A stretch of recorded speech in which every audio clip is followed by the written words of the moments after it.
Preeclampsia is a disease or a disorder of pregnancy that's specific to pregnancy. So it's not something people have outside of the pregnancy and postpartum time period. We don't know what causes preeclampsia, although we do know it has something to do with the placenta and the way that the placenta develops. It's very, very common. So about 5% of pregnant women will develop preeclampsia at some point in their pregnancy or their postpartum time period. Some of the risk factors for preeclampsia are first pregnancies. Women who are pregnant with multiples, so twins or triplets, have an increased risk of preeclampsia. Women who are heavier have an increased risk of preeclampsia, and women who have other medical problems, specifically things like chronic hypertension, so high blood pressure outside of pregnancy, diabetes, diseases that impact their kidney function, or some other outside of pregnancy diseases that can increase your risk of preeclampsia inside of pregnancy. So how do you know you have preeclampsia? That's always a really tough question. And some of the symptoms we're looking for are kind of vague and are things that we experience from lots of causes other than preeclampsia.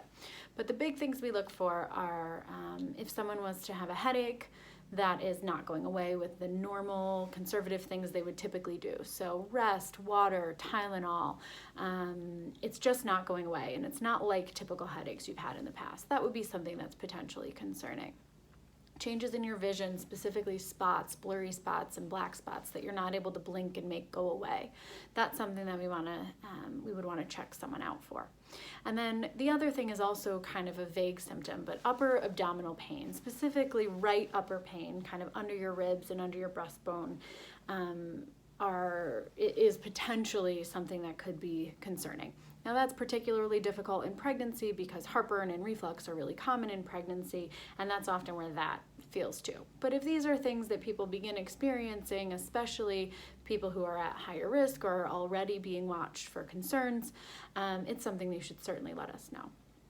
So how do we diagnose preeclampsia? So the biggest diagnostic thing that is really required for someone to have preeclampsia is elevated blood pressure. So you can't have preeclampsia without having any elevated blood pressures. That's something that is absolutely necessary to have that diagnosis. In addition to elevated blood pressures, we look for lots of other things. So we look for lab abnormalities. We look in your urine. We're looking for protein in your urine. That's the most common lab abnormality that we see with preeclampsia.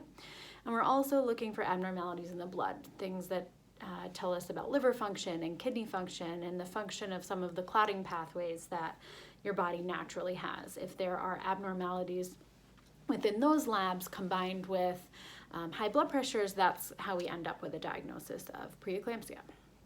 So what does it mean for a pregnancy? And why do we care so much?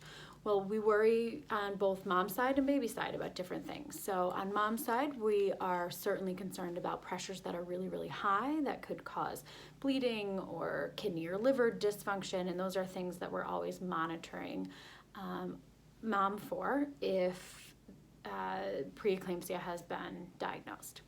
On the baby side of things, we watch baby's growth really closely because preeclampsia and elevated blood pressures can lead to some growth restriction and babies being a little bit smaller than we would like them to be.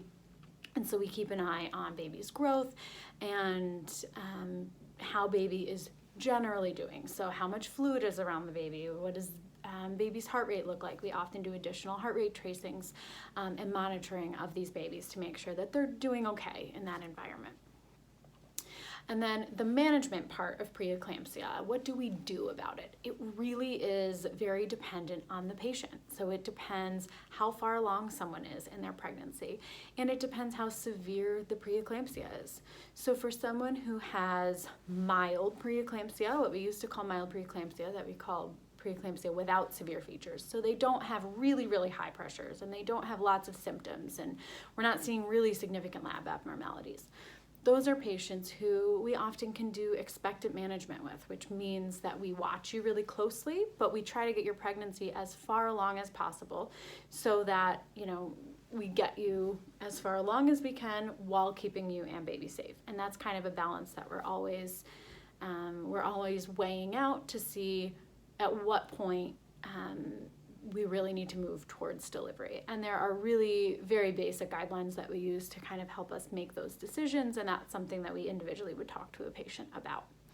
More severe preeclampsia usually necessitates earlier delivery, even earlier than the more mild preeclampsia. The only cure for preeclampsia ultimately is delivery. So if someone is developing severe preeclampsia where we're really concerned about their well-being or the baby's well-being, we need to move more quickly towards delivery in order to help that resolve. It's also really important to note that preeclampsia can occur in the postpartum time period. So in the weeks after delivery, if any of the symptoms that we've talked about, if high blood pressures develop, if any of that is something that becomes concerning, just because you're outside of the pregnancy, if you're still in that postpartum time period, you can still get preeclampsia. It's not as common, but we do see it. So if those are concerns that you have, that's something that should absolutely warrant a phone call.